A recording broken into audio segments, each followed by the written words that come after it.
கண்டிப்பாக வருவார். அப்படி அவர்கள் வந்து அந்த நாகசாமி நாகப்பிரவேசத்தை என்பவற்றை செய்தவுடன் அவர்களுக்கு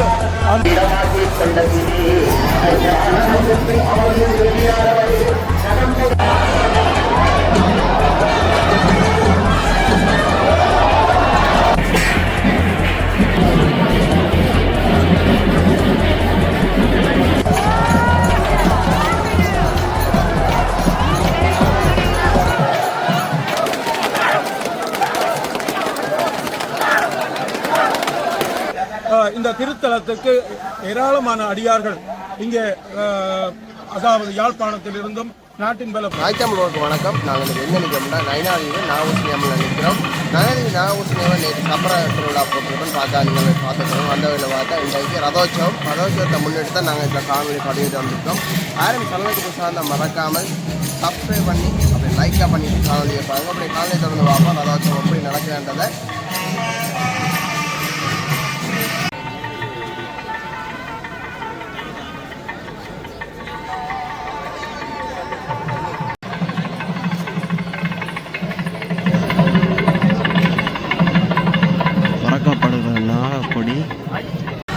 காலமே படகு சேவையானது ஆரம்பிக்கப்பட்டு இப்போ எல்லாரும் ஆலயத்துக்கு வந்து கொண்டிருக்கணும்.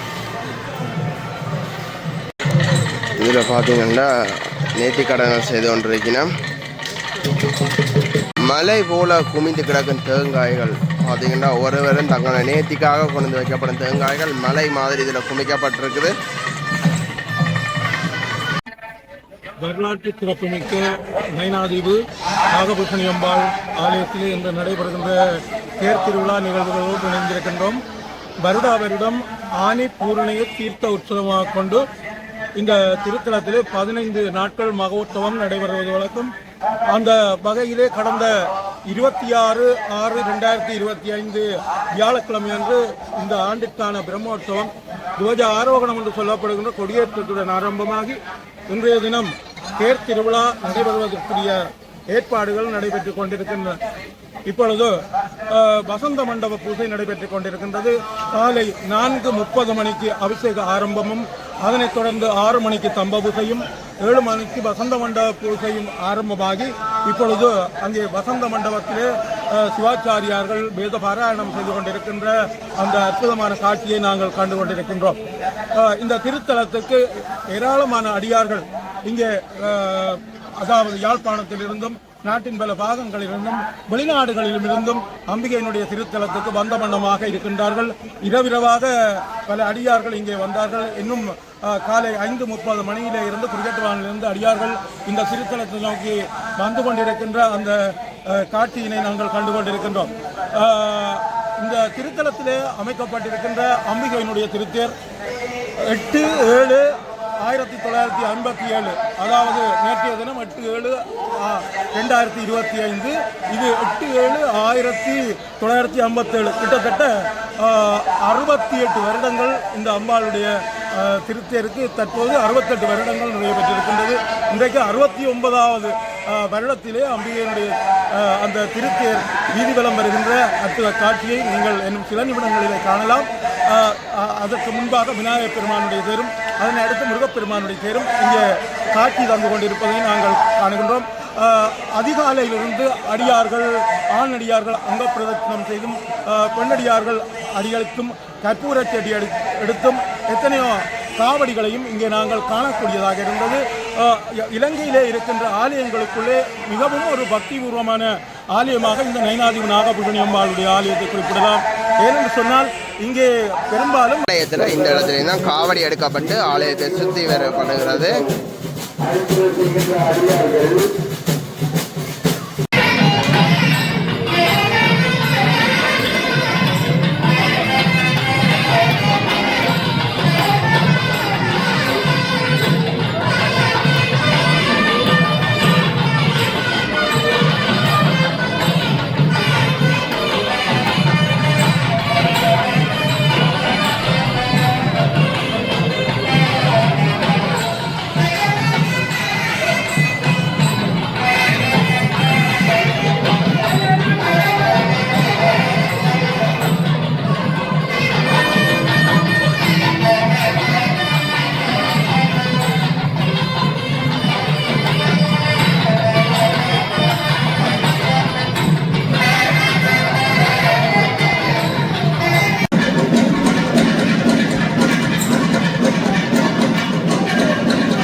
அடியாளர்களால் கண்டெடுக்கப்பட்டு அவருடைய வர்ணவர்களுக்கு அதிகாரத்தில் ஒப்படைக்கப்பட்டுள்ளது. அந்த கைப்பையில் திருடப்பட்ட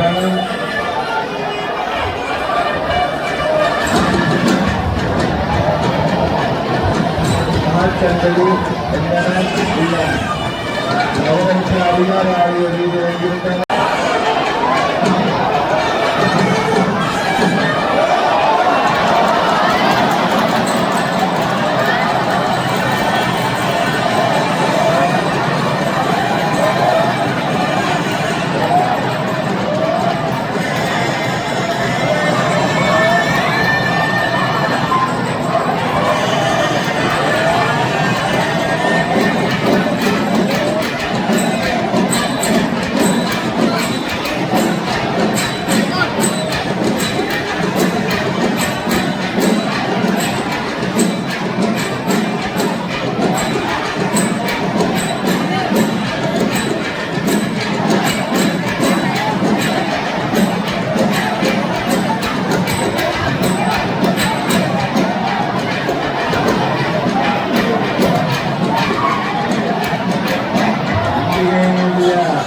ஆலயத்தை தரிசித்த அறிவுறுத்த அதிகாரிகளின் கவனத்திற்கு ஆலய வீடுகளில் அணிகளுடன் கலப்பதை தவிர்த்துக் கொள்ளவும்.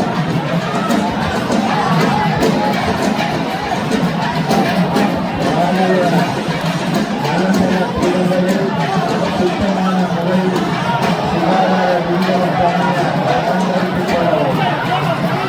ஆலய பகுதிக்கு சுத்தமான முறையில் சுகாதார விநியோகத்தான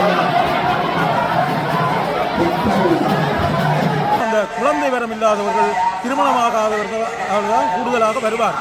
அப்படி அவர்கள் வந்து அந்த நாகசாந்தி நாகப்பிரதிஷ்டை என்பவற்றை செய்தவுடன் அவர்களுக்கு அவர்களுக்கு இருக்கின்ற அந்த புலிகள் எல்லாம் நீங்கி அவர்களுக்கு திருமணமாகி அதே போல குழந்தை வரத்தையும் பெற்றுவிடுகின்றார்கள்.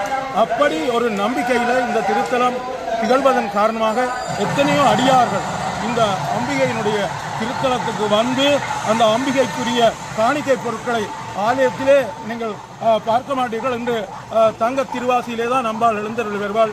அதேபோல முருகன், விநாயகர் போன்ற அந்த பரிவார மூர்த்திகளும் தங்க திருவாசியில் தான் எழுந்தருள் வருவார்கள். அம்பாள் தங்கை மயமாகத்தான் காட்சியளிப்பாள். ஏனென்றால் அவ்வளவுத்திற்கு அந்த அடியார்கள் தங்களுடைய நேர்த்திக்கரங்களை அம்பாள் நிறைவேற்றியவுடன் தங்க காணிகைகளை கொண்டு வந்து அம்பாளுக்கு தெரிவார்கள். குழந்தை வரம் இல்லாதவர்கள் நாகசாந்தி என்று சொல்லப்படுகின்ற ஒரு சாந்தி இருக்கின்றது. அந்த சாந்தியை செய்தவுடன் அவர்களுக்கு குழந்தை பாக்கியம் கிடைத்து விடுகின்றது. அது மட்டுமல்ல, நேற்று அதாவது 11ஆம் திருவிழா ஆண்டு நீங்கள் கவனித்திருப்பீர்கள். வழக்கமாக அந்த வரலாற்று சின்னங்களாகிய கருடன் இருந்த கல், பாம்பு சுட்டிய கல் ஆகிய அந்த சின்னங்களுக்கு பூசை நடைபெறுவது வழக்கம். அவ்வாறு பூசை நடைபெறுகின்ற பொழுது கருடப்பட்டி வானிலே வட்டமிட்டு அடியார்களுக்கு காட்சி கொடுக்கின்ற அந்த அற்புதமான சம்பவம் இங்கே இடம்பெறுகிறது. அதுவும் 11ஆம் திருவிழா அன்று இடம்பெற்றதை நீங்கள் பல ஊடகங்கள் வாயிலாக அறிந்திருப்பீர்கள். நேராக அதை கண்டு தரிசித்திருப்பார்கள். அப்படி அடியார்களுடைய நோய்களை எல்லாம் தீர்க்கின்ற அப்பர் சுவாமிகள் கூறியது போல வேண்டுவார் வேண்டுவதை ஈவான் கண்டாய் என்று அப்பர் சுவாமிகள் குறிப்பிட்டார். அப்படி வேண்டுவார் வேண்டுகின்ற வரங்களை அளிக்கின்ற ஒரு தாயாக இந்த நைனாதீவில இருந்து அம்பிகை அடியார்களுக்கு அருள் பாலிக்கின்றார். தனக்கு என்ன வேண்டும் என்றாலும் அங்கே அடியார்களுடைய வீடுகளிலே பாம்பாக சென்று அம்பாள் காட்சி கொடுத்தால் அவர்கள் உடனே இங்கே வந்து அந்த நேர்த்திக்கடன்களை எல்லாம் நிறைவேற்றுகின்ற தன்மையை இந்த திருத்தலத்திலே நாங்கள் காணக்கூடியதாக இருக்கின்றது. இந்த திருத்தலம் இன்று நேற்று அல்ல, இது எப்போது ஆரம்பிக்கப்பட்டது என்று சரியாக அறுதியிட்டு கூட முடியாது. இருந்தாலும் இந்திரன், தேவர் தலைவனாகிய இந்திரன், ஆவுத்திரன் என்பவனே அந்த இந்திரனுடைய சூழ்ச்சியால் ஆவுத்திரன் இறந்தான் என்றும், ஆகவே அதனாலே அந்த இந்திரனை பிரமசக்தி தோஷம் பிடித்தது என்றும், அந்த பிரமசக்தி தோஷத்திலே இருந்து நீங்குவதற்காக இந்திரன் இந்த திருத்தலத்தை அமைத்தான் என்றும் வரலாறுகள் கூறுகின்றன.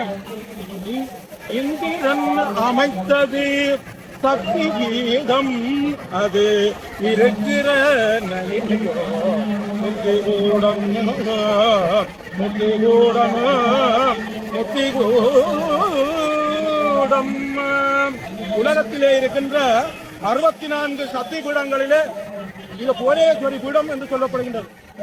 தக்க யாகத்திலே அம்பாளுடைய பாகங்கள் எல்லாம் சிதைவடைந்த போது அந்த அம்பாளுடைய கால் சதங்க இங்கே விழுந்ததாம்.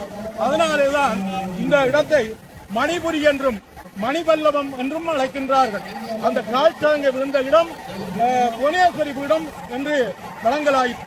பிற்பட்ட காலத்திலே இந்த ஆலயத்திற்கு வடக்கு பக்கத்திலே இருக்கின்ற ஒரு தீவு புளியந்தீவு. அந்த புளியந்தீவிலே இருந்து தினமும் ஒரு நாகம் பூவை கொண்டு வந்து அம்பாளுக்கு பூஜித்த காரணத்திலே இந்த அம்பாளை நாகபூஷணி என்று சொல்லுகின்றார்கள்.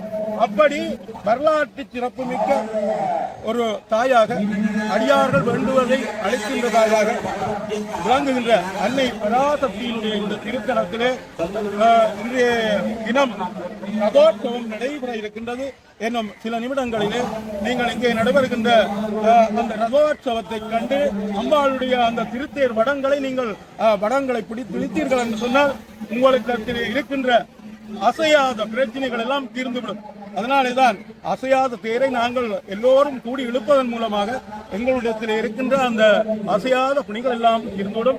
இன்னும் சில நிமிடங்களிலே அம்பாள் தேரிலே ஆரோகணித்து இங்கே காட்சி கொடுக்க இருக்கின்றால் அடியார்களாகிய நீங்கள் அனைவரும் அம்பிகையினுடைய தேர் படம் பிடித்து எடுத்து அம்பாளுடைய சக்திகளை பெற்றுக்கொள்ள வேண்டும் என்று கேட்பதோடு இங்கே வர முடியாத அடியார்கள் சில காரணங்களால் வர முடியாமல் இருக்கலாம். அவர்களும் இந்த ஊடகங்களின் மூலமாக அம்பாளுடைய இந்த தேர் திருவிழா நிகழ்வுகளையும் மற்றும் அம்பாளுடைய பெருமைகளையும் அறிந்து கொள்வதற்கு இது ஒரு எடுத்துக்காட்டாக இருக்கின்றது என்று இந்த இடத்திலே கூறி எனக்கும் சந்தர்ப்பம் தந்தவைக்கு இந்த அமைப்பாளர்களுக்கு நன்றி கூறி அமைகின்றேன். நன்றி.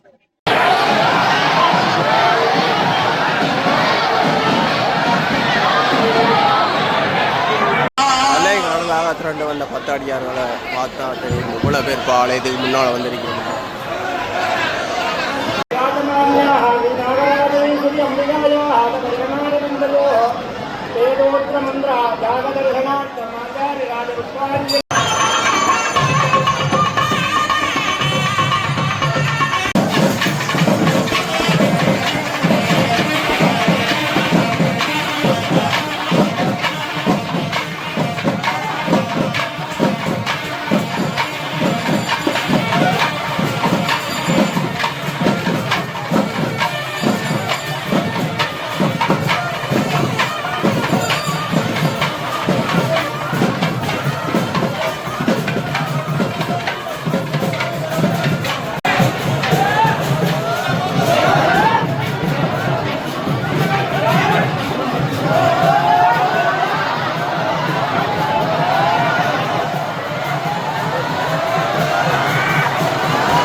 இயக்குநரை உடனடியாக அரங்காடத்தில் காரியாலயத்துக்கு அழைக்கின்றேன்.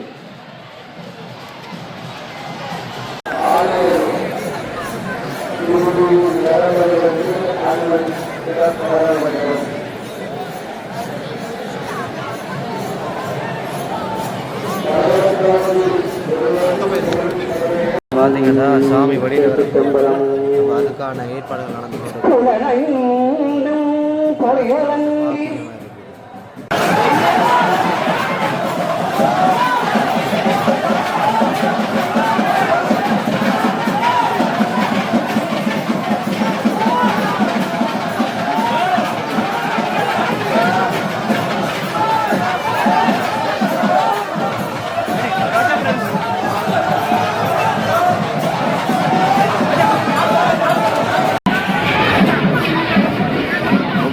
பெருமாள் வந்து ஆலயத்துக்கு மேலே வட்டம் எடுத்துன்னு பாருங்க. தேருக்கு நேராகவே பார்த்தீங்கன்னா கரண்டு ஃபுல்லாக வட்டம் விட்டு கொண்டு இருக்குது.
வடமானது பார்த்தீங்கன்னா இப்போ பக்தர்கள் கையால் வந்து தாங்கி எடுத்து வரப்படுது.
போட்டி போட்டி பத்திரகாளி கபாலியே பராமரே போட்டி போட்டி.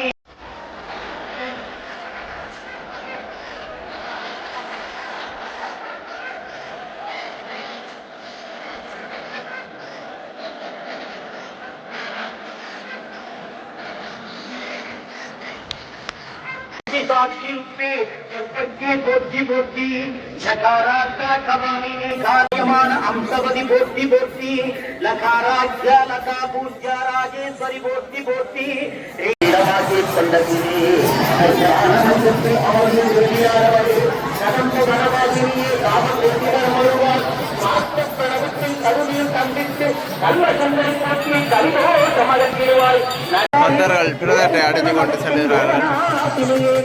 சந்தேகம் அழுத்திக்கும் தங்களுக்கு மதனுதானே சுரத்தை தந்தரு